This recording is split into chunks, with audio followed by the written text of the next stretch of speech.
ओम नमः सदेभ्य। ओम नमः सदेभ्य। ओम नमः सदेभ्य।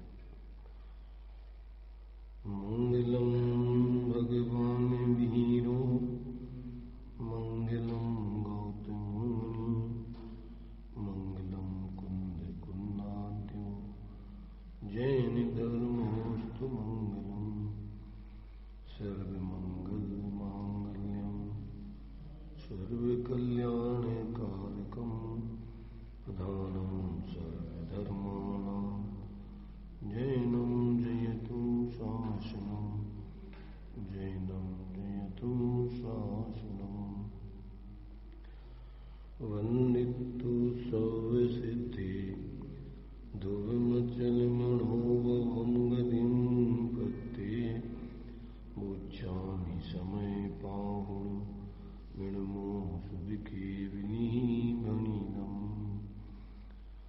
नमः शमै शाराय श्वानभूत्या चकासिते चित्सुभावाय भावाय सर्वभावान्तरच्चिदे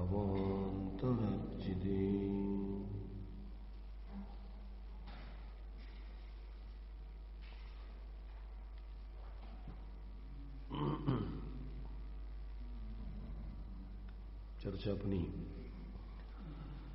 समय सारजी ग्रंथ की 50 से 55 गाथा तक की चल रही है। इसमें आचार्य देव ने 29 भावों से पृथक आत्मा की अनुभूति को भिन्न करके आत्मा की प्रसिद्धि की है कि शुद्धात्मा अनुभूति से ये सभी 29 प्रकार के भाव भिन्न होने के कारण ये आत्मा नहीं है। इस प्रकार से इसमें 29 भावों से अपने ज्ञान स्वरूप आत्मा की पृथकता सिद्ध की। तो ये पृथकता दो प्रकार से यहां पर अपन को समझना है। एक तो पहले सविकल्प ज्ञान में निर्णय के तल पर इनकी पृथकता होती है। परोक्ष ज्ञान में, परोक्ष ज्ञान माने ऐसी मति स्वतः ज्ञान को सामान्य रूप से परोक्ष कहते हैं, परंतु सविकल्पक ज्ञान में इन 29 भावों को पहले अपने ज्ञान स्वरूप आत्मा से भिन्न समझना है, क्योंकि आत्मा का लक्षण जानना है और ये सब उस जानने से पृथक है। ऐसा पहले तो सविकल्पता के तल पर आगम, युक्ति, उपदेश आदि के माध्यम से निर्णय करना और फिर अंतर में अपने आत्मा को ग्रहण करके अपने उस ज्ञान में और उसकी अनुभूति करके फिर इनकी पृथकता होती है। तो वो जो है पहले अपने लिए क्या है, आत्मा की सिद्धि होती है। लक्षण से पहले आत्मा की सिद्धि होती है और अनुभव से फिर आत्मा की प्रसिद्धि होती है। क्या होता है, पहले ज्ञान में ज्ञान लक्षण से लक्षित अपने उपयोग स्वरूप आत्मा की इन सब से सिद्धि, इसको सिद्ध करो कि आत्मा अलग है और ये सब अलग है। तो पहले तो ऐसा अपने ज्ञान में सिद्ध किया जाता है और फिर अनुभव करके आत्मा को इनसे अलग पृथक प्रसिद्ध किया जाता है। तो ऐसा जो है ये यहां अपन को आत्मा की अनुभूति करके आत्मा से भिन्न ये भावों की पृथकता यहां पर आचार्य देव करा रहे हैं। तो इस प्रकार आचार्य देव कह रहे हैं कि ये आत्मा की अनुभूति से पृथक है। तो अनुभूति एक तो सामान्य रूप से सबको अपने ज्ञान में आबाल गोपाल सबको आत्मा आ ही रहा है। एक तो सामान्य रूप से आ रहा है, एक उससे अपन सविकल्प ज्ञान में फिर निर्णय करना, वो आना, और तीसरे अनुभव करके आत्मा को अलग अनुभव करना, वो प्रसिद्धि। तो पहले तो वस्तु स्वरूप से आत्मा इन सब से अलग है। ज्ञान लक्षण से लक्षित आत्मा अपने ज्ञान रूप परिणमित हो रहा है और ज्ञान में आत्मा व्याप रही है, परंतु ऐसा होने पर भी अपना ज्ञान अपना निर्णय इस बात को आज तक उसको उसमें किया नहीं, ज्ञान ने ऐसा निर्णय नहीं किया, ऐसे अनुभव नहीं किया। तो अब अपन को यहां सबसे पहले तो आत्मा अपने लक्षणों से, रात्रि में अपन ने लक्षणों लक्षणाभास का स्वरूप समझा था। तो आत्मा का लक्षण है ज्ञान, उपयोग, चेतन को है उपयोग रूप, उपयोग माने जानना देखना। तो इस लक्षण से आत्मा अलग है और ये सब रागादिक भाव, कर्मकृत भाव, संयोग आदि भाव आत्मा से पृथक हैं, क्योंकि उनका लक्षण अलग है और आत्मा का लक्षण अलग है। तो आत्मा त्रिकाल जो लक्षण होता है वो आत्मभूत लक्षण, उस जिसका लक्षण किया जाता है उस लक्ष्य से अभेद होता है, तन्मय होता है, तादात्म्य होता है। तो ऐसा अपना आत्मा और ज्ञान क्या है, तादात्म्य रूप से निरंतर वर्त रहा है। परंतु जो प्रगट ज्ञान की छायुष्मिक पर्याय है उसका छद्मस्तों का लक्ष्य एक समय में एक गेय पर ही रहता है। तो आज तक अपना लक्ष्य जो प्रगट आत्मा अपने ज्ञान में विद्यमान है उसको अपन ने निर्णय करके, अनुभव करके प्रकट नहीं किया, देखा नहीं। प्रकट नहीं किया मतलब क्या, सामान्य रूप से तो वो व्याप ही रहा है।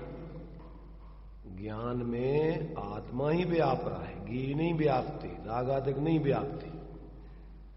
कौन व्याप रहा है?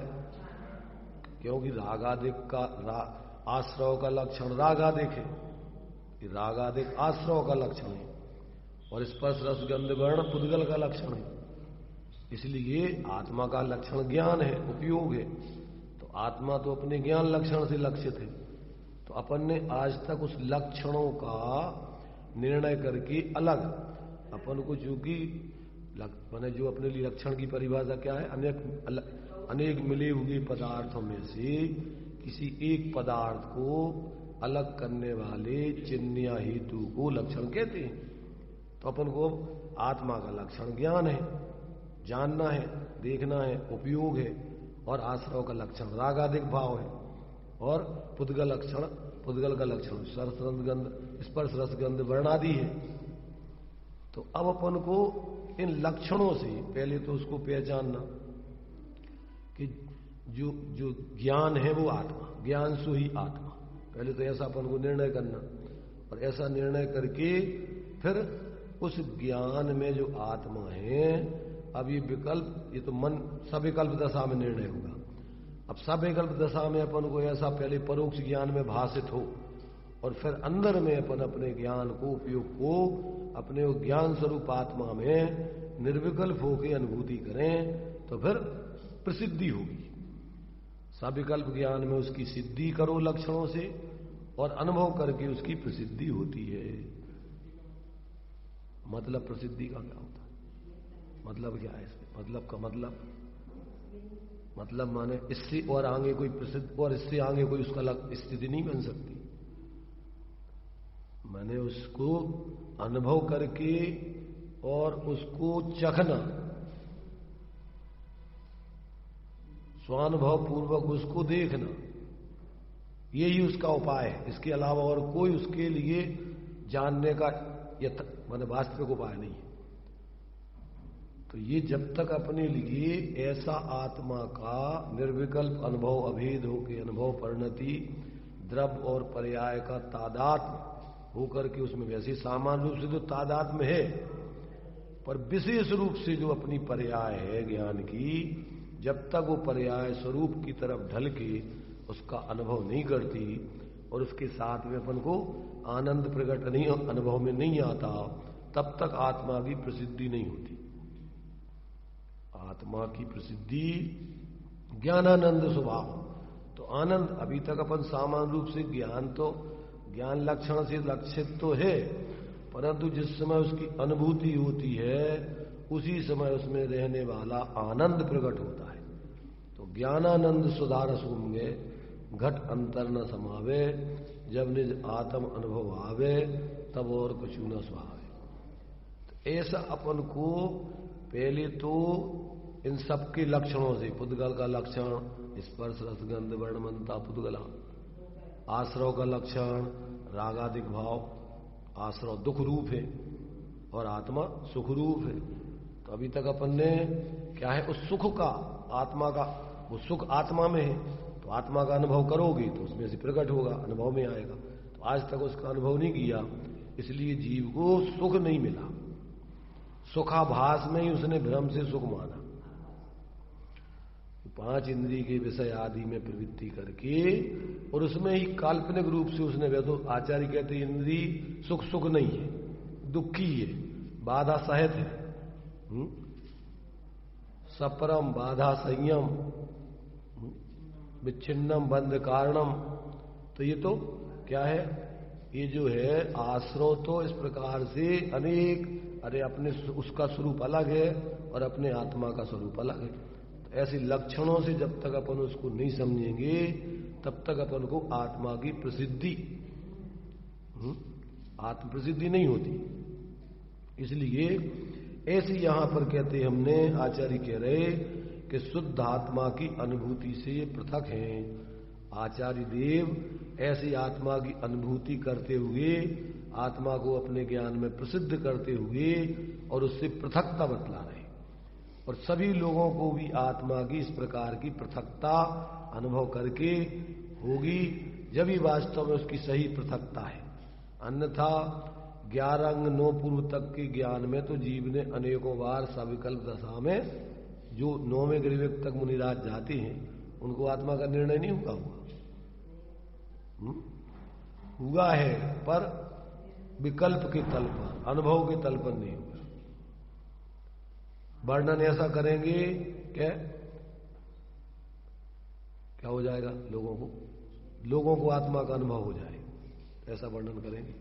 दृष्टांत टोडरमल जी ने दिया कि कोई लड़की का स्वांग बना करके लड़का और मंच पर इस प्रकार से नृत्य करता है, अपनी भाव भंगिमा दर्शाता है कि देखने वाले क्या हो जाते हैं, देखने वाले आकर्षित हो जाते हैं, उनको स्त्री पुरुष संबंधी क्या है, उनका उसमें जो भाव भाषण होने लगता है।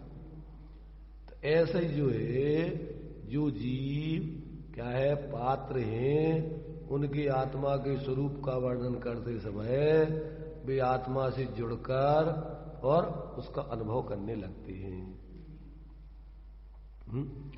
जैसे जब जिसने इमली खाई हो, अनुभवी लोगों का जो है मंच पर देखने वाले अनुभवी, उनको जैसे जिस चीज का वर्णन किया जाता है तो उससे जुड़ जाते हैं।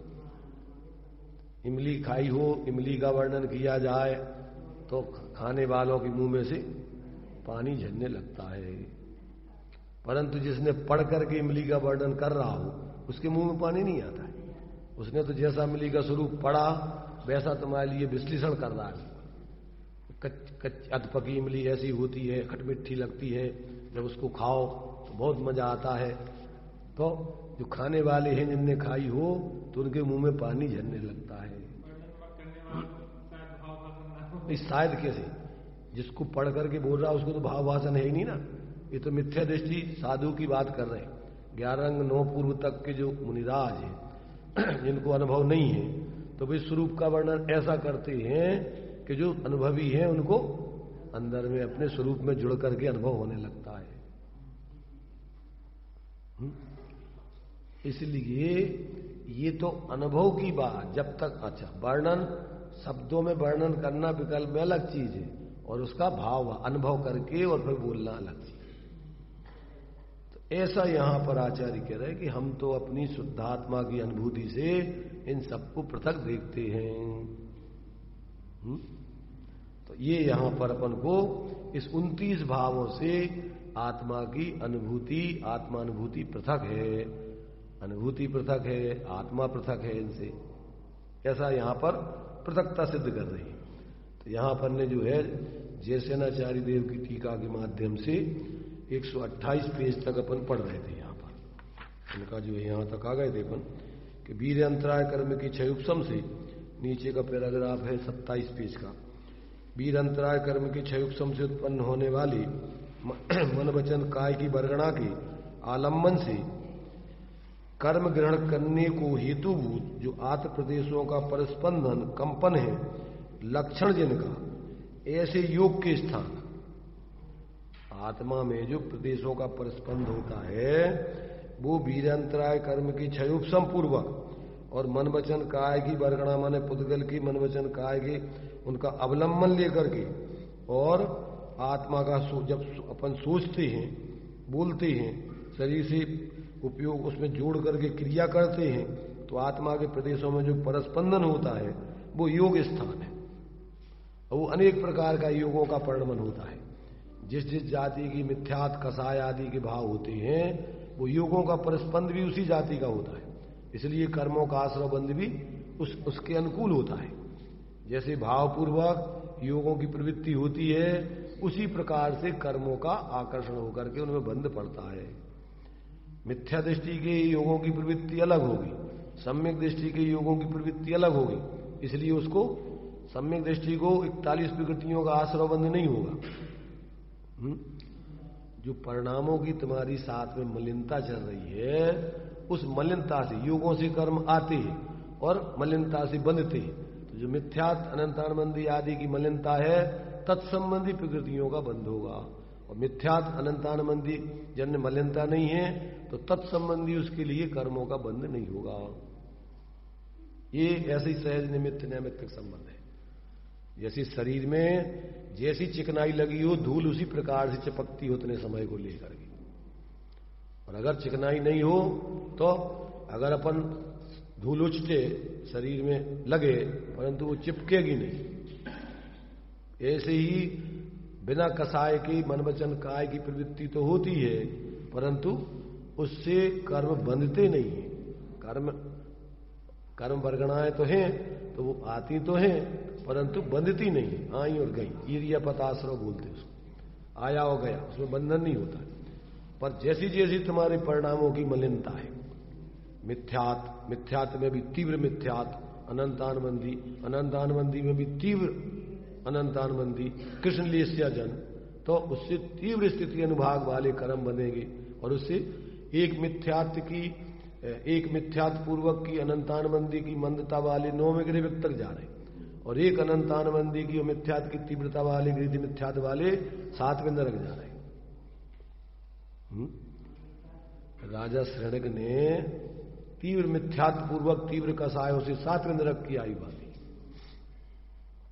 और परिणामों की विशुद्धता और सम्यक्त हो जाने पर फिर उसी स्थिति अनुभाग को छीण करके, अब चूंकि मिथ्यात से नरक आयु बंध गई तो आयु छूटती नहीं है, परंतु अब मिथ्यात आदि संबंधी आश्रय बंध नहीं होगा।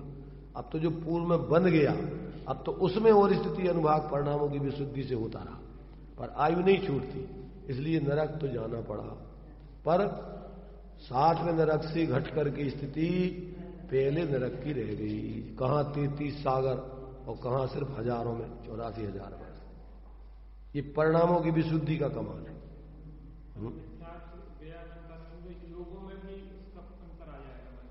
उस जाति के योग जब है ही नहीं है तो योग कैसे होंगे उस जाति के? मिथ्यात पूर्वक वाले तुम्हारे जो योग होते थे अब वो तो होंगे ही नहीं।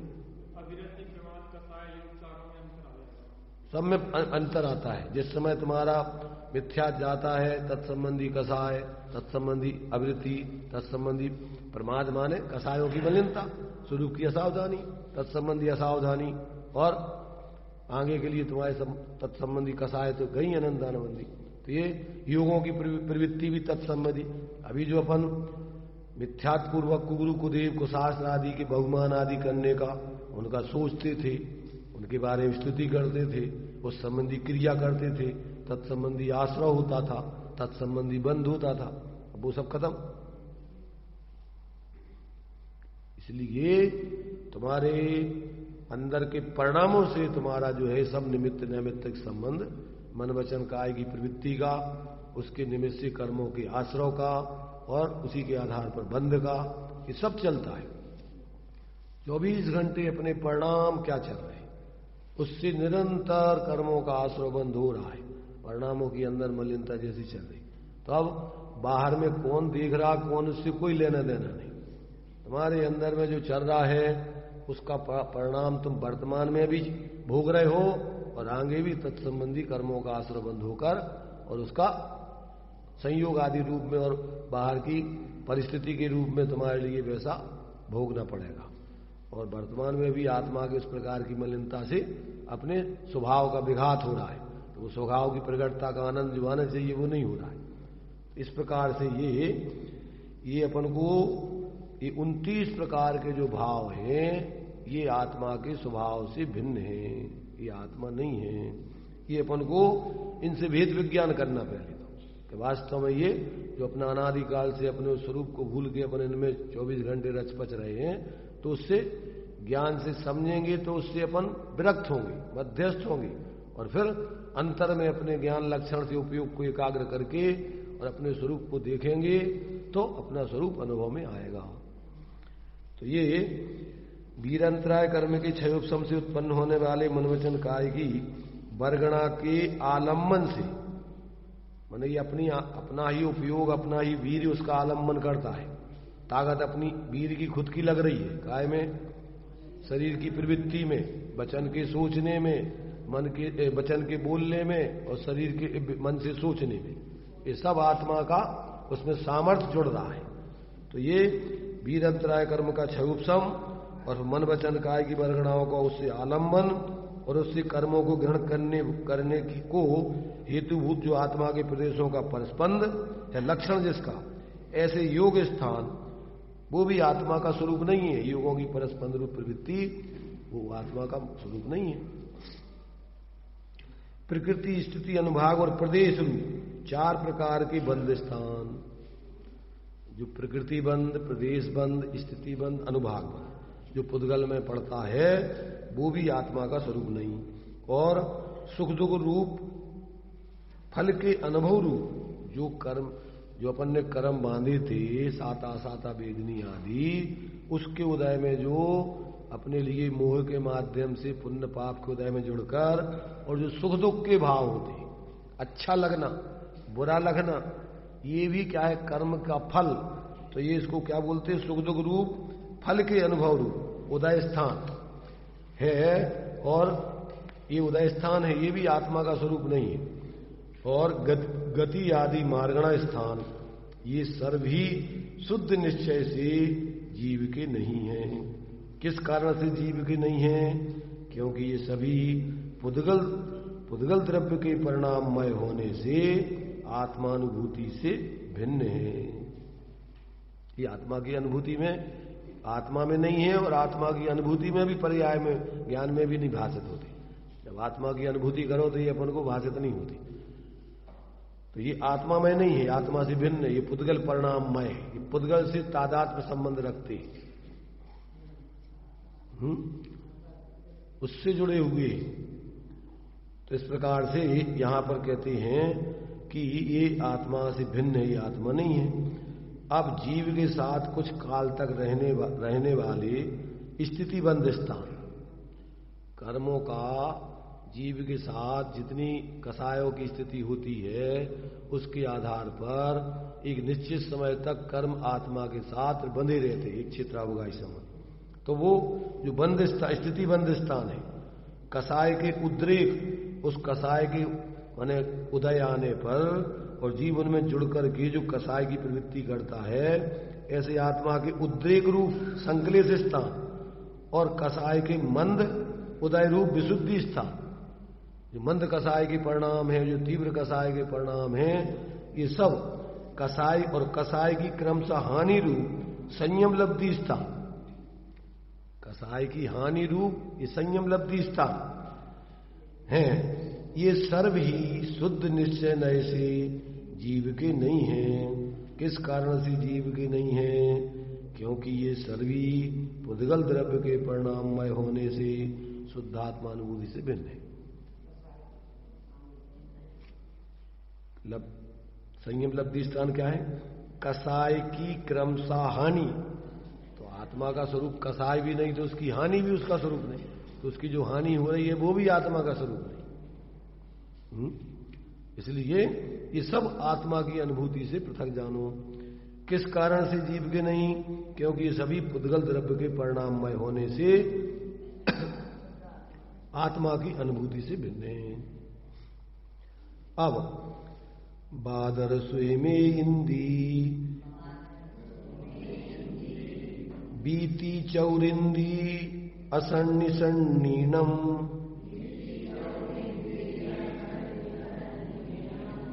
पज्जत्ता पज्जत्ता एवं ते चौदसा होन्ति। ये 72वीं गाथा गोमट सार की 14 जीव समास को समझाने के लिए लिखी है। इस प्रकार गाथा में कहे गए क्रम से बादर एक इंद्री, सूक्ष्म एक इंद्री, बादर स्वयं इंद्री, बादर और सूक्ष्म एक इंद्री। तो बादर और सूक्ष्म एक इंद्री, 2 इंद्री, 3 इंद्री, 4 इंद्री। बिग बी ती चौ, बी माने 2, ती माने 3, चौ माने 4 इंद्री, और असन्नी माने असंगी और सन्नी माने संगी। और फिर कितने होगा ये? माने बादर एक इंद्री, सूक्ष्म एक इंद्री 2 और 2 इंद्री 3, 3 इंद्री 4, 4 इंद्री 5, असैनी 6 और सैनी 7। और इनके पज्जत्ता पज्जत्ता, पर्याप्त सातों की और अपर्याप्त, ऐसे 14 जीव स्थान जानना चाहिए। जीवों के समूह इनमें मिलेंगे आपको। जीव समूह, जीव समास माने जीवों के समूह यहां मिलेंगे आपको। तो कहते हैं ये जो है, कहते हैं ये जीव क्या है? जीव स्थान वाले ये जीव, कहते हैं जीव का मूल स्वरूप नहीं। तो इस प्रकार से ये जीव स्थान और मिथ्या दृष्टि आदि 14 गुण स्थान, मिथ्यात, सासादन, मिश्र, अविरात, देश विरात, प्रमत्त विरात, संज्ञा, अप्रमत्त विरात, अपूर्वकरण, अनुवृत्तिकरण, सूक्ष्म सांप्राय, उपशांत मूल, क्षीण मूल, संयोग केवली, अयोग केवली, ये 14 प्रकार के गुण स्थान ये सभी जीव के नहीं हैं। किस कारण से जीव के नहीं हैं? क्योंकि ये सभी पुद्गल द्रव्य के परिणाममय होने से शुद्धात्मानुभूति से भिन्न हैं। कैसे भिन्न हैं? कारण कि ये वर्णादि से लेकर गुणस्थानांत परिणाम शुद्ध निश्चय नए से पुद्गल द्रव्य की पर्याय हैं।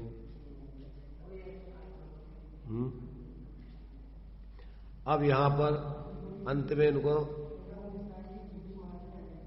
नहीं, जीव समास अलग चीज है और गुणस्थान अलग चीज है। जीव समास 14 अलग है, और क्योंकि जीव समास में अपने लिए जो दिए हैं पर्याप्त अपर्याप्त आदि, 1 इंद्री 2 इंद्री काय में आ जाएंगे? नहीं, मिथ्यात्व और सम्यक्त की बात नहीं है। वहां तो सामान्य रूप से जीव के स्वरूप को बचा रहे, क्योंकि वहां संगी असंगी जीव हैं, तो संगी जीव मिथ्या दृष्टि जरूरी नहीं हो। इसलिए ये अपन को इनको इसमें इन 14 जीव समासों में एकत्व करना, 14 गुण स्थान रूप अपने को अनुभव करना, ये सब मिथ्यात्व में आएगा। 14 गुण स्थान का ज्ञान होना अलग चीज है और उसमें एकत्व बुद्धि होना अलग चीज है। तो 14 गुण स्थान तो सम्यक दृष्टि को, तो मिथ्या दृष्टि को जो है पहले गुण स्थान से ऊपर होता ही नहीं है। तो जो 14 गुण स्थान वाला जीव है चौथे से, उसको ऐसा अनुभव नहीं होता है, वो तो अपने को चेतन स्वरूप अनुभव करता है। और ज्ञान में गुण स्थान प्रमाण उसकी जितनी जितनी कसाय चली जाती है और जितनी जितनी वितरागता है उसका भी ज्ञान करता है, परंतु वो उस रूप अपने को अनुभव नहीं करता है। उस शुद्ध परिणति में अपने को चेतन रूप अनुभव करता है। तो ये स्वरूप के अवलंबन से प्रकट होने वाली शुद्ध पर्याय अलग एक देश, और जीव का स्वरूप त्रैकालिक अलग। तो उन सभी में अन्वय रूप से जीव रहता है, परंतु जीव ये कोई एक एक पर्याय रूप नहीं हो जाता है, एक एक गुण रूप नहीं हो जाता है। जीव तो अखंड ऐसा चैतन्यात्मक, ऐसा सभी पर्यायों में सामान्यात्मक, सभी विशेषों में सामान्य अभेदात्मक ऐसा जीव रहता है।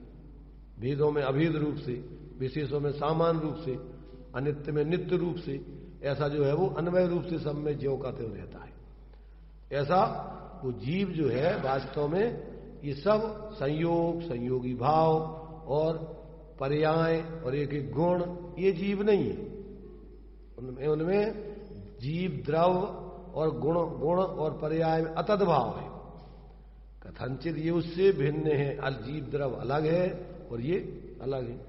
ऐसा अपन को ज्ञान करना अलग, ये ज्ञान है, ये दर्शन है, ये सुख है, ये वीर है, और पर्यायों में ये मिथ्यात् है, ये सम्यक है, ये सब ज्ञान करना अलग। परंतु जीव जो है वो अभी इन सब में समान रूप से उसमें अपनापन रखना अलग है। तो ये जब तक जीव को ऐसा निर्णय नहीं होता तब तक वो क्या है कि कल्पनाएं करता रहता है। जब ऐसे अभेद स्वरूप जीव में उसको क्या होता है, अब उसका अवलंबन होता है, श्रद्धा ज्ञान लीनता होती है, तो फिर वहां विकल्प नहीं चलते। वहां तो निर्विकल्प होकर के वो परिणति अपने स्वरूप से अभेद होकर अनुभव करती है। ये तो निर्णय विकल्प के काल में अपन सब निर्णय करो सकते। जितने भेद प्रभेद हैं, संयोग है, ये ज्ञान में निर्णय होते हैं, और ज्ञान में अपने उस अभेद अपने स्वरूप का भी निर्णय होता है। और फिर इन विकल्पों से हट करके उसमें अभेद होकर के जब अनुभूति होती है तो फिर ये सब विकल्प शांत, उसमें कोई विकल्प नहीं चलता। प्रमाण न निक्षेप को न उद्योत अनुभव में देखे, अनुभव के काल में तो फिर बिल एक अभेद अनुभूति है वहां, और कुछ नहीं। तो ये जब तक जीव को इस प्रकार से ऐसा अपने स्वरूप का अविपरीत निर्णय पूर्वक स्वरूप का भेद ज्ञान नहीं होता है, तब तक जीव वास्तव में धर्मात्मा नहीं बनता, तब तक वो मोक्ष मार्गी नहीं बनता। जीवन में उसकी परमार्थ शांति नहीं मिलती, निरंतर वो आकुलित रहता है, चाहे पुण्य का उदय हो चाहे पाप का उदय, चाहे तीव्र कसाएं चल रही हो चाहे मंद, परंतु उसको शांति नहीं मिलती। पैनिज आत्म ज्ञान बिना सुख ले, सुख की गंध भी नहीं मिलती जब तक आत्मा का अनुभव नहीं करे। स्वरूप के अनुभव पूर्वक ही सुख शांति मिलती है। इसलिए ये अपन को क्या है, अभी पहले निर्णय करो अपने स्वरूप का लक्षणों से मिली हुई पदार्थों में से किसी एक पदार्थ को भिन्न करने वाले हेतु को लक्षण कहते हैं। तो जीव का लक्षण ज्ञान है, उपयोग है। इस उपयोग से तादात्म आत्मा है। तो जब अपन अपना उपयोग को उस उपयोग में आत्मा को देखेंगे तो अपने लिए अभेद होकर के निर्विकल्प होकर आत्मा की अनुभूति होगी। पहले सविकल्प ज्ञान में निर्णय होगा, सविकल्प ज्ञान में आत्मा की सिद्धि होगी और निर्विकल्प ज्ञान में उसकी प्रसिद्धि होगी। वो अनुभव पूर्वक अपने लिए फिर निश्चिंत माने निशंक रूप से अपन आत्मा के बारे में निशंक हो जाएंगे। कब? जब अनुभव हो जाएगा।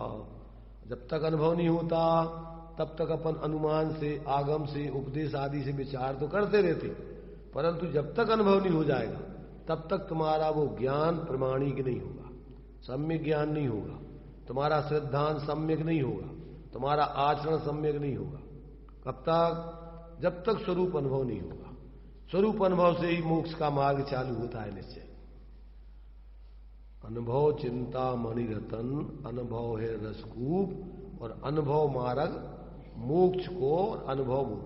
जितनी जितनी स्वरूप का अनुभव लीनता होती जाएगी उतना उतना मोक्ष का मार्ग। और अभी जब तक पूर्ण लीनता नहीं होगी तब तक अपना मोक्ष नहीं होगा, पूर्ण मोह दशा नहीं होगी।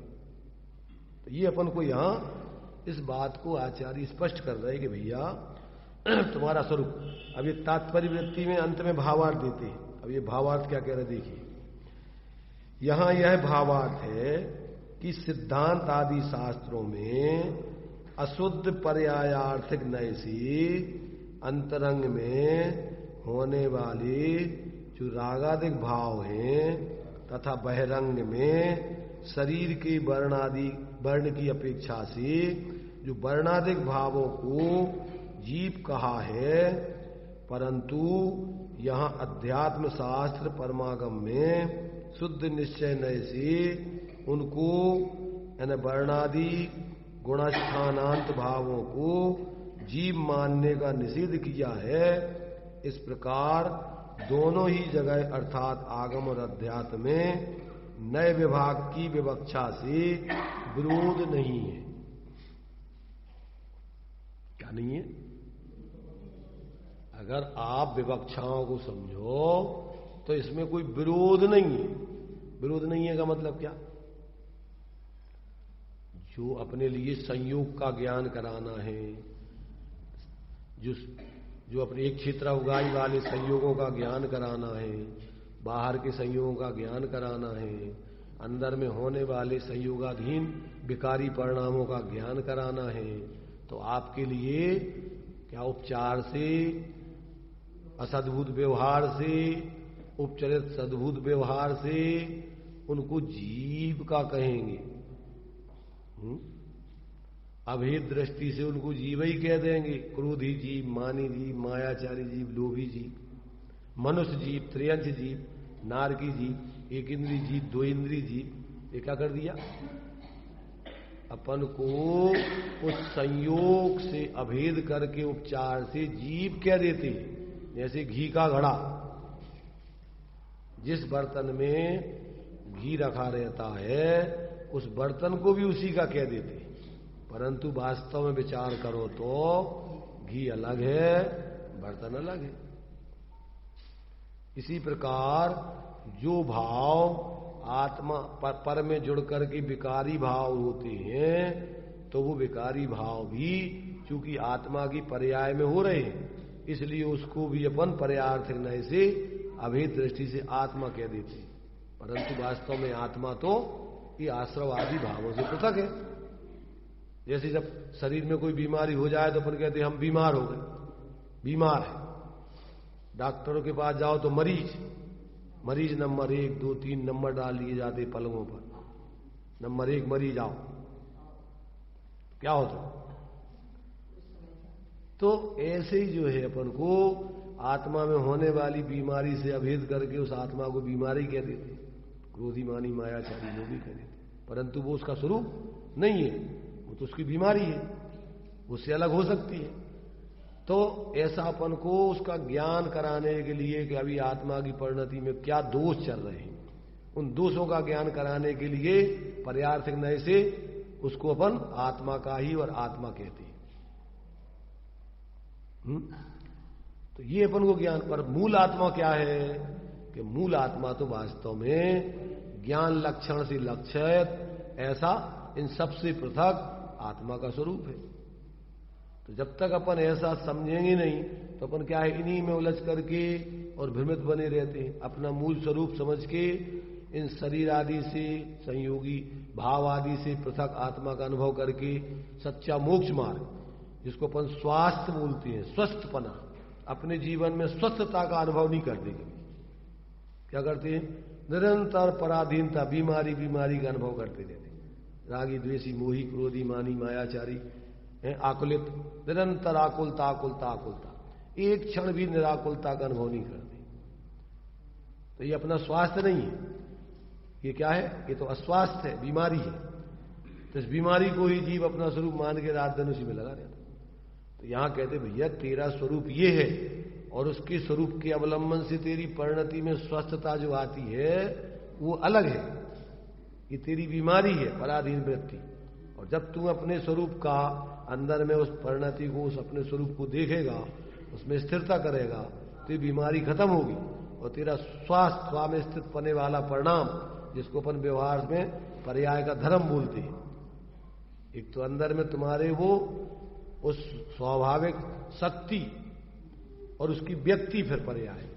ऐसा जब तक जीव को अंदर में अपने उस स्वभाव का बोध नहीं होता, उसका अवलंबन नहीं होता, तब तक उसकी पर्याय में जो निराकुलता प्रकट होने चाहिए, जो स्वाश्रित परिणाम शुद्ध भाव प्रकट होने चाहिए, वे उसके जीवन में प्रकट नहीं होते। निरंतर अशुद्ध भाव में जीता रहता है। तो यहां कह रहा है कि ये सब भी अपेक्षा वसात जीव के कहे जाते हैं, जीव कहे जाते हैं। कौन? जो संयोग आदि है, संयोगी भाव है, वे भी जीव के कहे जाते हैं, पर वो विवक्षाएं हैं कि संयोग का ज्ञान, संयोगी भावों का ज्ञान और ये स्वभाव का ज्ञान। अब यहां तुम्हें स्वभाव का ज्ञान कराने के लिए इन सबको अपने स्वभाव से पृथक बताए जा रहे हैं। ऐसा नहीं समझना कि ये कोई ये कोई गलत बात चल रही है। वो बातें भी अपने प्रयोजन सिद्ध करने के लिए वो भी सही है, पर कब सही है? कि जब तुम इन सब को अपने स्वभाव से पृथक जानकर और इनसे हटके अपने स्वरूप की आराधना करो तो भी सही है, और उन्हीं में तुम जानकारी करके और उससे पृथक अपने स्वरूप की आराधना नहीं करो तो वो ज्ञान तुम्हारा सम्यक नहीं हुआ। उनको बताने का प्रयोजन तो था उनमें अहंकार ममकार छोड़ के, उनका अवलंबन छोड़ के स्वावलंबन कराने का। व्यवहार का ज्ञान काय के लिए कराया? व्यवहार का ज्ञान अपने लिए, वास्तव में तो व्यवहार से जो ज्ञान कराया वो तो परमार्थ को समझाने के लिए कराया। और व्यवहार का ज्ञान अपने स्वभाव से उसको पृथक बताने के लिए किया, भेद विज्ञान कराने के लिए किया है। क्यों? कि अगर ज्ञान नहीं करोगे तो तुम अपना प्रयोजन साधोगे कैसे? बिन जाने थे दोष गुणन को कैसे तजोगे ग्रहण करो? ये अपना स्वरूप नहीं है, ये अपना स्वभाव नहीं है, ये अपना स्वरूप है, ये अपना स्वभाव है। तो अपन उसको अपने जो स्वरूप नहीं है उसको अपना स्वरूप जानना मानना छोड़ें, और जो अपना स्वरूप है उसको अपना स्वरूप जाने माने, और उसी में स्थिरता करके और अपने विभावों का अभाव करके पर्याय में स्वभाव प्रकट करें।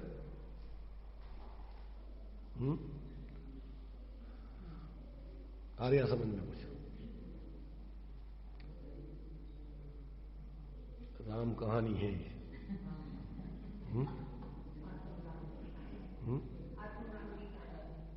दौलत राम जी ने लिखा ना, ताज भगवान की है बहु कथा।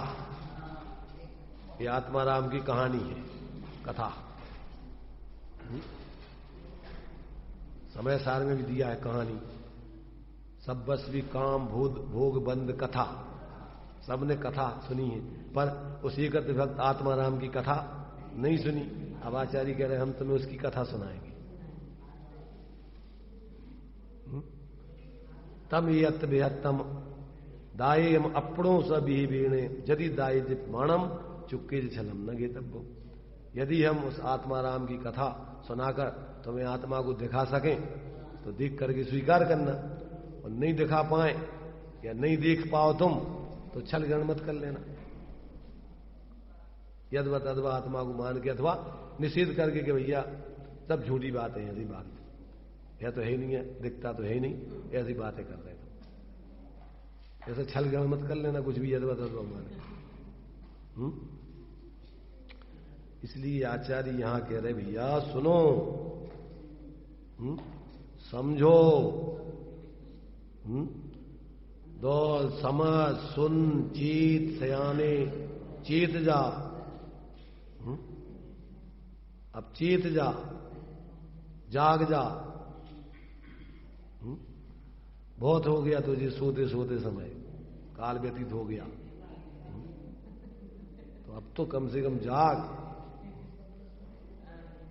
इसलिए यहां आचार्य कह रहे हैं कि भैया समझो। ऐसा यहां पर ये कहते हैं, ये इसमें कोई विरोध नहीं समझना। आगम में जो आत्मा को व्यवहार आदि का ज्ञान, निमित्त आदि का ज्ञान कराने के लिए जो आत्मा को शरीर आदि रूप कहा है, संयोग रूप कहा है और रागादिक रूप कहा है, वो कथन व्यवहार का ज्ञान कराने के लिए, और ये कथन स्वभाव का बोध कराकर उसका अवलंबन करा के तुम्हें उस अनादिकालीन मूर्ता को तोड़ाने के लिए। ये आत्महित के प्रयोजन से ये कथन है तुम्हारा, और वो भी तुम्हें जो कथन है वो भी आत्महित के लिए किया है, ताकि तुम सब परिस्थिति को जान के, और फिर ये अध्यात्म कोई आगम से अलग नहीं है, ये आगम का ही हिस्सा अध्यात्म है। आगम में सारा वर्णन किया जाता है और अध्यात्म में सिर्फ आत्मा के हित की दृष्टि से वर्णन उसी में से निकाल के किया जाता है। तो आगम का ही एक अंश अध्यात्म है। आगम पूरी वस्तु है, वस्तु पूरी वस्तु स्वरूप का निरूपण करता है, और अध्यात्म सिर्फ प्रयोजन परक आत्मा के कल्याण की बात करता है उसी में से। तो ये ऐसा नहीं समझना कि कोई आगम से अलग चीज है। 6 द्रव्यों का स्वरूप आगम में बताया जाता है, और इसमें आत्मा का स्वरूप मुख्यता से और उस प्रयोजन साधने की मुख्यता से फिर उसी में से सिर्फ अपन को वर्णन आत्मा का किया जाता है। तो 6 द्रव्यों के स्वरूप में आत्मा का वर्णन आता कि नहीं आता? इसलिए उसी आगम का एक हिस्सा अध्यात्म है। आगम में विस्तार से वर्णन है 6 द्रव्य 7 तत्व आदि का, और इसमें इसमें अपन को अपने हित की दृष्टि से उतना संक्षेप में वर्णन करके ये कह रहे ना कि भैया ये अध्यात्म ग्रंथ है, इसलिए अगर तुम्हें विस्तार में देखना हो तो उन विस्तार वाले आगम ग्रंथों से पढ़ना। यहां तो तुम्हारा प्रयोजन कैसे सदे, हम तुम्हें उतनी बात बता के आगे बढ़ेंगे, समय अपने पास ज्यादा नहीं है। तो ये हो गया अपने लिए। इस 6 गाथाओं में 29 भावों से पृथक आत्मा का स्वरूप क्या है। ये 29 भाव आत्मा नहीं है, अभी तो 29 भाव सब ये पुद्गल जन्य पुद्गल से संबंधित है, इसलिए सब ये आत्मा का स्वरूप नहीं है। ये तो ये किया। अब शिष्य का प्रश्न उसी को अभी तो अपन ने इसको इसी में समझ लिया, पर आगे के गाथा में कुंद आचार्य देव की अभी तो 29 भाव आत्मा नहीं है, यहां तो ये किया। अब क्यों नहीं है, अब शिष्य का प्रश्न है आगे।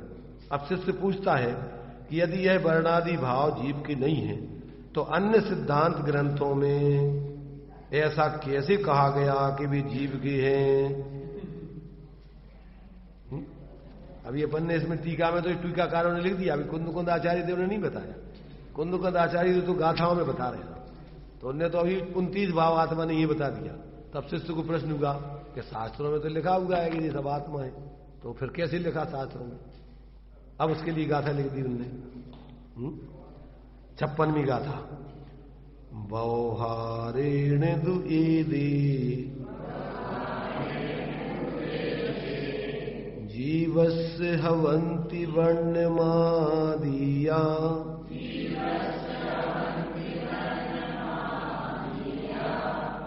गुणठाणन्ता भावा णदुकेयी निश्चयनयस्य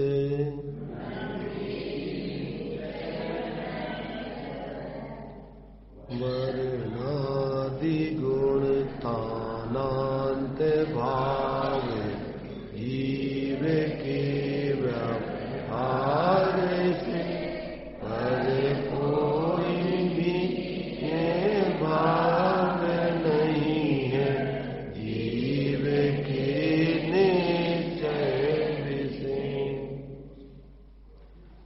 इति यह वर्णाद्या गुणस्थानांता भावा, वर्ण से लेकर गुणस्थान पर्यंत जो भाव कहे गए हैं, व्यवहारेण तु व्यवहार नय से तो जीवस्य भवंती जीव के हैं, इसलिए सूत्र में कहे गए हैं।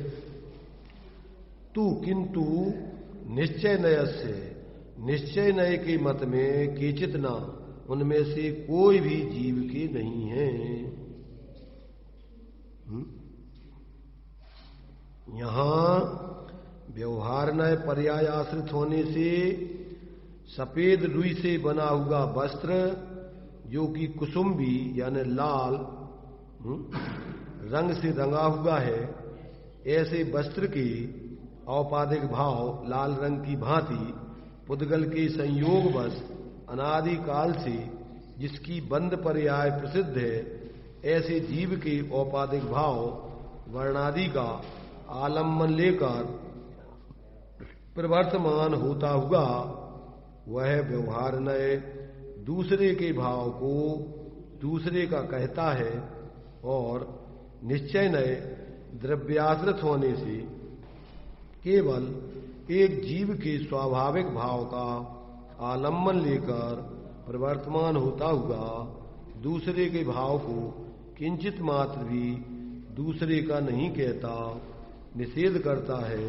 इसलिए वर्ण से लेकर गुणस्थान पर्यंत जो भाव है वे पुद्गल व्यवहार नय से जीव के हैं और निश्चय नय से जीव के नहीं हैं, ऐसा भगवान का स्यादवाद युक्त कथन जानना योग्य है।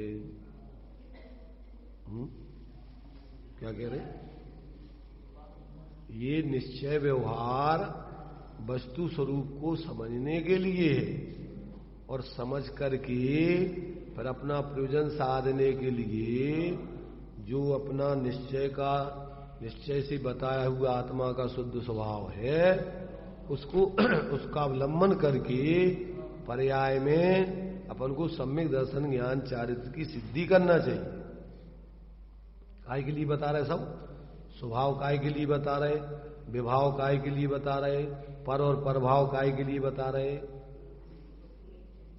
स्व काय के लिए बता रहे, स्वत में स्व को जानने मानने और उस रूप अपने को अनुभव करने के लिए बता रहे।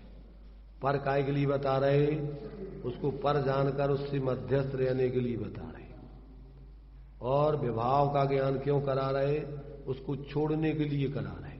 स्वभाव का ज्ञान क्यों करा रहे, उसको प्रकट करने के लिए करा रहे। दोपहर में अपन ने द्रव्य संग्रह में पढ़ा था ना कि 7 तत्वों की प्रसिद्धि क्यों करना, सिद्धि क्यों करना, क्यों कि अपना हे उपाधि तत्वों का प्रयोजन सिद्ध करने के लिए इन 7 तत्वों को बचाना उचित है, जरूरी है। तो ये आश्रवादी भाव हे तत्व में आते हैं और संवर, निर्जरा और मोक्ष प्रकट करने लायक उपादेय तत्व में आते हैं। और उसकी प्रकटता का कारण निश्चय सम्यक दर्शन ज्ञान चारित पर निशुद्धात्म तत्व की श्रद्धा, ज्ञान और लीनता करने लायक है। उसके कारण बाहर में 7 तत्व, 6 द्रव्य, 9 पदार्थ, सच्चे देव, सास गुरु, आप तागम पदार्थ, इनका स्वरूप समझने लायक है। तो ये अपन को किस प्रयोजन से कौन सी बात बताई जा रही है, वो अपन को उस प्रयोजन से समझ के वो प्रयोजन साधना।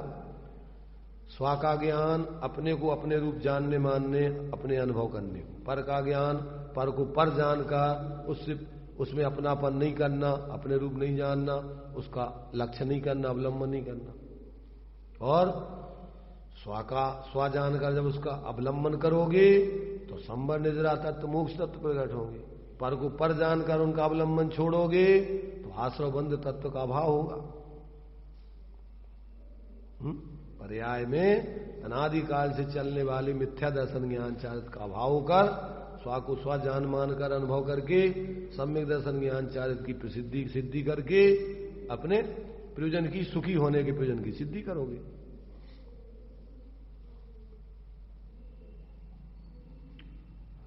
आर्या समझ में यहां कह रहे, देखो दृष्टांत दे रहे कि जैसे सफेद रुई से बने हुए वस्त्र को रंग से अपन क्या कर देते हैं, रंग देते हैं। तो उस वस्त्र को अपन क्या कह देते हैं, लाल वस्त्र।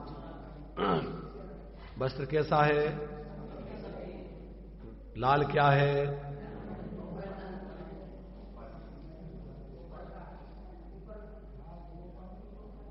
वो रंग ऊपर से चढ़ाया हुआ उस कपड़े के, उससे भिन्न है वो। ऐसे ही अपन को आत्मा में होने वाले औपाधिक भाव जैसी रंग है वस्त्र का ऊपर, ऐसी रंगने से ही ये तेरा स्वरूप नहीं है। तू तो स्वच्छ चैतन्य स्वरूप है, ज्ञान दर्शन रूप है। तू ऐसे क्रोधादि रागादि रूप नहीं है। तो वो तो जिसने देखो शुद्ध माने वस्त्र बिना रंगा हुआ वस्त्र नहीं देखा होगा, तो वो तो मान देख ही नहीं सकता कि ऐसा कोई बिना रंग का भी वस्त्र, बिना रंग वाले वस्त्र तो कोई पहनती नहीं है, सब रंगे रंगाए वस्त्र पहनती है। जैसे पहले इसमें दृष्टांत दिया कि जिसने कभी बिना नमक की, बिना मसाले की सब्जी नहीं खाई हो, तो उसके लिए ओरिजिनल सब्जी दी जाए तो ये कहते हैं कैसी सब्जी है।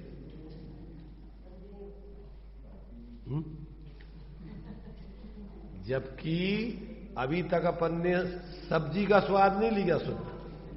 जो भी स्वाद लेते हैं तो मसालों का, नमक का, पर सब्जी का स्वाद नहीं लिया ओरिजिनल। सब्जी का स्वाद तो जब आप इन मसालों को बिना डाले हुए, नमक के बिना डाले हुए सब्जी बना के खाओ, निकाले, तब समझ में आएगा कि सब्जी ये है।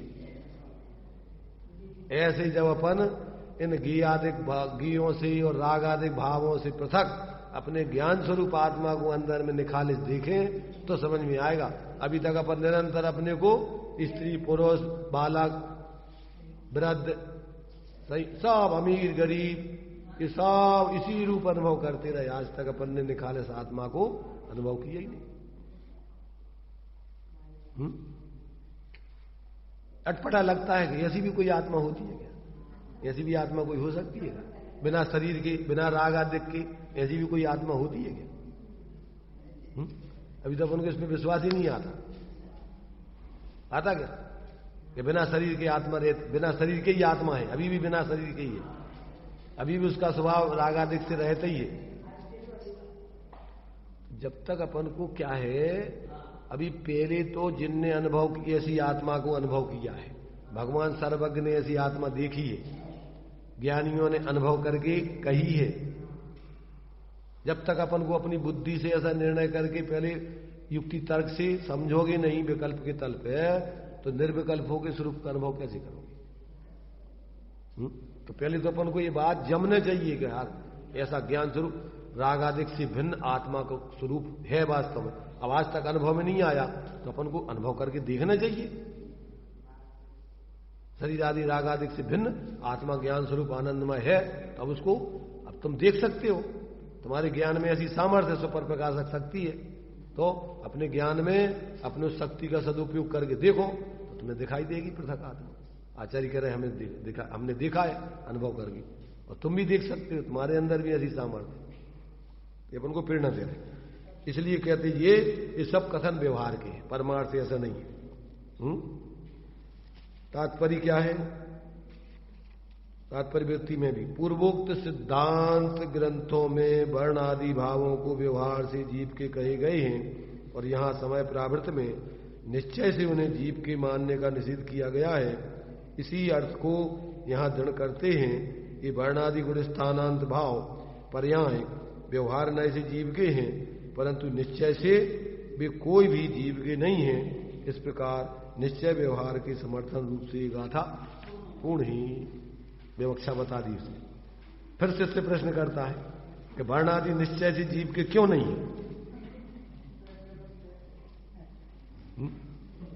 क्या मैंने उसको अभी समझ में नहीं आ रहा है कि अभी आचार्य कह रहे थे क्यों नहीं है जीव के, ये बताओ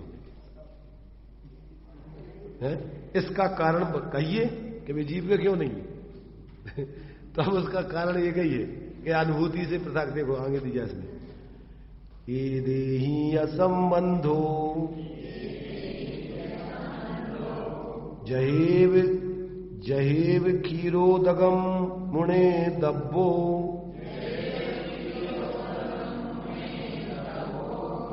नय होन्ति तस्य ताणिदु ओग ओग गुणाधिगो जम्मा इन भाव के संबंध जीव का क्षीर जल जानना उपयोग गुण से अधिक तिस से भाव कोई न जीवना। जल पय ज्यों जिय तन मेला वे भिन्न भिन्न नहीं भेला, तो प्रगट दे धन धामा क्यों होए मिले सुत रामा। ये पूरी गाथाओं को एक दोहा में समेट लिया। चेतन को है उपयोग रूप, चिन्ह मूरत बिन मूरत अनूप, पुद्गल नव धर्म अधर्म काल, इनते न्यारी है जीव चाल। ये सब गाथाओं का सार एक एक दोहा में समेटा है। वर्णादि और राग आदि से पृथकता। तो ये कह रहे हैं इन वर्णादि भावों के साथ जीव का संबंध कैसे है? दूध और पानी का एक क्षेत्र अवगाह रूप संयोग संबंध जैसा है, ऐसा जानना। और वे उस जीव के नहीं हैं, क्योंकि जीव उनसे उपयोग गुण से अधिक है, यानी वह उपयोग गुण के द्वारा भिन्न ज्ञात होता है। जल पय ज्यों जिय तन मेला पे भिन्न भिन्न, वो ज्ञान लक्षण से लक्षित आत्मा उससे अधिक दिखाई देता है। ये सब अलग अलग दिखाई देते, जैसे दूध से पानी अलग है, मिले होने पर भी अलग है स्वभाव उसका। जैसे जल मिश्रित दूध का जल के साथ परस्पर अवगाह स्वरूप संबंध होने पर भी स्वलक्षण भूत दुग्धत्व गुण के द्वारा व्याप्त होने से दूध जल से अधिक पने से प्रतीत होता है। इसलिए जैसा अग्नि का उष्णता के साथ तादात्म्य स्वरूप संबंध है, वैसा जल के साथ दूध का संबंध न होने से निश्चय से जल दूध का नहीं है। इसी प्रकार वर्णादि पुद्गल द्रव्य के परिणामों के साथ मिश्रित इस आत्मा का पुद्गल द्रव्य के साथ परस्पर अवगाह्य स्वरूप संबंध होने पर भी स्वलक्षणभूत उपयोग गुण के द्वारा व्याप्त होने से आत्मा सर्व द्रव्यों से अधिक पने से प्रतीत होता है। इसलिए जैसा अग्नि का उष्णता के साथ तादात्म्य स्वरूप संबंध है, वैसा वर्णादि के साथ आत्मा का संबंध नहीं है। इसलिए निश्चय से वर्णादि पुद्गल परिणाम आत्मा के नहीं है। अब कैसी, अब ये पढ़ाई अपन को देखो, अब क्या एक एक गाथा में ये सब बातें लिख रहे हैं। अब समय सार पढ़ने लायक नहीं है। इसमें पहली क्लास की पढ़ाई करा रहे हैं, वेद विज्ञान कराने के लिए तुम्हें गिनती सिखा रहे, पुद्गल और जीव के लक्षणों से उसका भेद विज्ञान करा रहे, रागादिक आश्रय भावों से जीव का उपयोग स्वरूप जीव का भेद विज्ञान करा रहे। तो और भेद विज्ञान के बिना धर्म का प्रारंभ भी नहीं होता। जितने जीव आज तक सिद्ध हुए हैं वे काय से हुए, और जितने संसार में भटक रहे ये सब वेद विज्ञान के अभाव से। अस्सेव अभाव तो बनता। और अपन भेद विज्ञान नहीं करके, तत्व ज्ञान नहीं करके और कुछ भी करते रहो, तब तुम्हारे लिए कैसी आत्मा की सिद्धि होगी, प्रसिद्धि होगी। इसलिए भाई देखो, इसको अपन को जब तक कब तक अभ्यास करना है सब भेद विज्ञान का, यावत ज्ञान पराच्युत्वा ज्ञानम ज्ञाने प्रतिष्ठित। जब तक ज्ञान पर से च्युत होकर अपने ज्ञान स्वरूप आत्मा में स्थित नहीं हो जाए, तब तक धारा प्रवाह भेद विज्ञान 24 घंटे अकेले नहीं, घर में दुकान पर जहां भी रहो होते। क्यों कि ज्ञान का काम तो जानने का है, और अपन यथार्थ जानते रहो तो वहां भी अपन घर पे रहने पर भी काम करते हुए भी आपको मिथ्यात्व का आश्रय बंद नहीं होगा। और वहां इसको भूल के एकत्र बुद्धि से प्रवृत्ति करोगे तो इतने थोड़े समय पड़ जाओ और 23 घंटा 2 रात दिन अपन मुंह में मिथ्यात्व पड़े, तो भेद विज्ञान कैसे, मिथ्यात्व गलेगा कैसे। इसलिए हर समय चलते फिरते उठते बैठते खाते पीते हर समय जानने का, अपन जानने का अनुभव करो। अपन जानने वाले हैं, ये सब क्रियाएं शरीर आदि की अपने से पृथक है। हो सकता है ऐसा भेद विज्ञान में जो कुछ भी कर रहे हैं सब में तुम जानने वाले हो, क्योंकि आत्मा ज्ञान लक्षण से लक्षित है। जो भी कर रहे, खा रहे तो अपन जान रहे कि खा रहे, रसगुल्ला खा रहे तो रसगुल्ला खा रहे कि जान रहे। और अपन उसको वहां क्या करते हैं, अपन खाने वाले हो जाते हैं कि जानने वाले रहते हैं। बस गए काम से, मिथ्यात्व में चले गए। उस समय अपन जागृत रहो, तब समझदारी का काम है। तब समझ लो कि हां तुम अभ्यास भेद विज्ञान का कर रहे हो। खाते हुए लड़ते झगड़ते समय भी आपको लगे कि कसाय अलग है, अपन जान रहे। देखो ज्ञानियों को ऐसा होता है, जरूरत पड़ने पर अपन देखो ना, बच्चों को मारते समय अपन नाटक करते हुए मारते, हम तेरे लिए कुएं में डाल देंगे अगर तू नहीं मानेगा तो, देख पटक देंगे देख। पर अंदर जान रहे कि अपन नाटक कर रहे हैं गुस्सा का। वास्तव में ऐसा भेद विज्ञान बढ़ता कि नहीं। ऐसे ही अपन को 24 घंटे भेद विज्ञान बरतने चाहिए कि सब कसायों का नाटक है, कि सब बाहर की क्रियाओं का नाटक है, और अपन सबको जानने वाले। अपन नाटक करने वाले नहीं, दर्शक है। इसमें समय सार में जो दर्शक है सभा में बैठने वाले, कुछ अज्ञानी है कुछ ज्ञानी है। तो ज्ञानी तो समझ लेते हैं उस नाटक को, और अज्ञानी उसमें तन्मय होकर रोने लगते, चिल्लाने लगते, चीखने लगते। ये अपन को 24 घंटे चलने चाहिए कि ये सब नाटक है संसार का, और अपन जानने देखने वाले दर्शक हैं। अपन नाटक के पात्र नहीं है। ये अगर अब अभ्यास हो जाएगा तो आपको मिथ्यात्व का नाश होके स्वरूप की अनुभूति पूर्वक स्वरूप आराधना चालू हो जाएगी, गारंटी से। और मजा आता है इसमें, ऐसे जीवन में मजा आता है। अपन नाटक के पात्र नहीं बन के दर्शक बने रहे अपन को कोई समस्या नहीं, और जहां पात्र बन गए जुड़ गए तो फिर समझ लो उसमें परेशानी। तो ये जो है अपन को एक एक गाथाओं में आचार्य देव अपने स्वरूप की सारी, क्या अपना स्वरूप माने क्या नहीं है, ये सारा का सारा अपन को ज्ञान करके बिल्कुल हथेली पर रखे हुए आत्मा को बता रहे हैं, और अपनी सारी चीजों को अपने से भिन्न बता रहे हैं। अब इसमें अगर एक एक चीज अपन समझ लें तो फिर जान करके अपन गलती नहीं कर सकते। अपन लोग बोलते जानबूझ करके मक्खी नहीं खा सकता कोई। तुम्हारे कोई सब्जी में मक्खी पड़ी दिख गई तुम्हें तो खा लोगे तुम। ऐसे ही जब तुम्हें ये समझ में आ गया कि भैया अपना तो ये जानने का स्वरूप है, अपन के क्या कर रहे हैं, तो अपन जबरदस्ती ये मिथ्यात्व की मक्खी क्या खा रहे हैं। बड़े बड़े जो है उन्होंने तुम्हारे से बनारसी दास जी ने तो शरीर की मगनताई ताई जानो मांस भगवो। खाना क्या होता है, एकत्व बुद्धि का ही तो खाना है, और क्या खाना होता है। तो शरीर में जो अपना एकत्व पने का मगनता है, ये मांस खा रहे थे। क्यों? ये तो पुद्गल का समूह है, शरीर क्या है।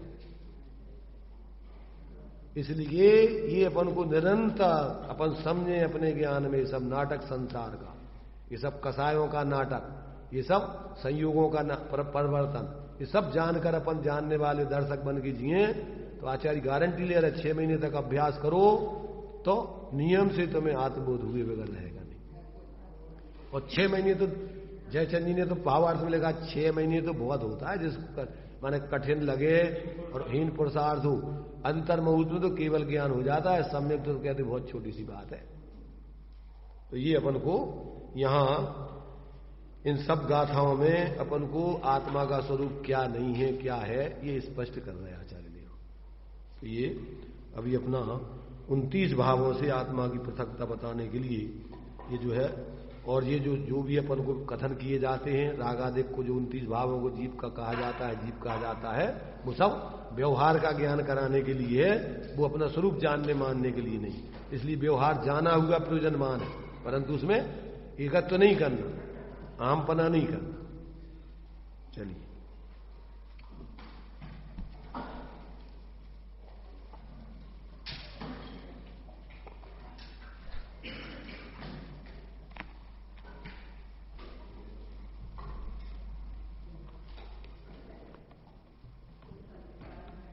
तन धन जन ये कुछ नहीं मेरे, मोह में पड़ कर कहता हूँ मेरे, जिन वाणी की बात को सुन ले, समता में तुझे सुला रही है, चेतो चेतन निज में आओ,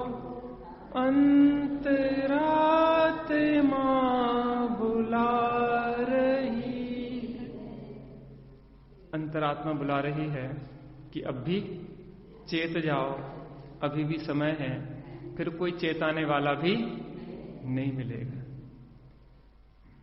परिवार, कुटुंब, धन, स्त्री आदि सब जीव के हैं।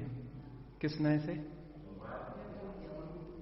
उपचरित सद्भूत व्यवहार नय। स्त्री पुत्र कुटुंब, सॉरी, उपचरित असद्भूत व्यवहार नय से स्त्री पुत्र कुटुंब धन आदि जीव के हैं।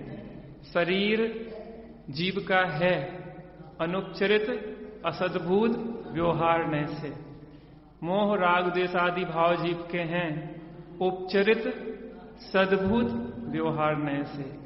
गुण भेद आदि आत्मा में है, किससे? अनुपचरित सद्भूत व्यवहार नय से। प्रमाण और नय के द्वारा वस्तु स्वरूप का निर्णय होता है।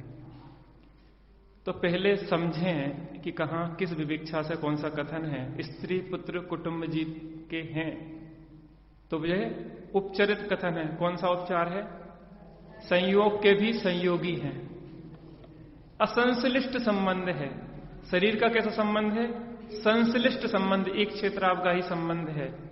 लेकिन समझदार जानता है कि परमार्थ से देखा जाए, खरेखर देखा जाए, तो आत्मा में उत्पन्न होने वाले मोह राग द्वेष के भाव भी आत्मा से भिन्न है, क्योंकि वह शुद्ध आत्मा की अनुभूति से पृथक है। एक क्षण के लिए जो अपनी आत्मा का वेदन करता है, शुद्ध अतीन्द्रिय आनंद को भोगता है, तब उसको पता पड़ता है कि ये राग द्वेष मोह भाव भी हमारे आत्मा के स्वाभाविक भाव नहीं है, ये भी हमें दुख ही देते हैं। इसलिए हम अपने जो समय सार का सार है, एकत्र विभक्त आत्मा को दर्शाना चाह रहे हैं आचार्य देव, हम उसको देखें और हम सब सुखी हों। ऐसी मंगल भावना।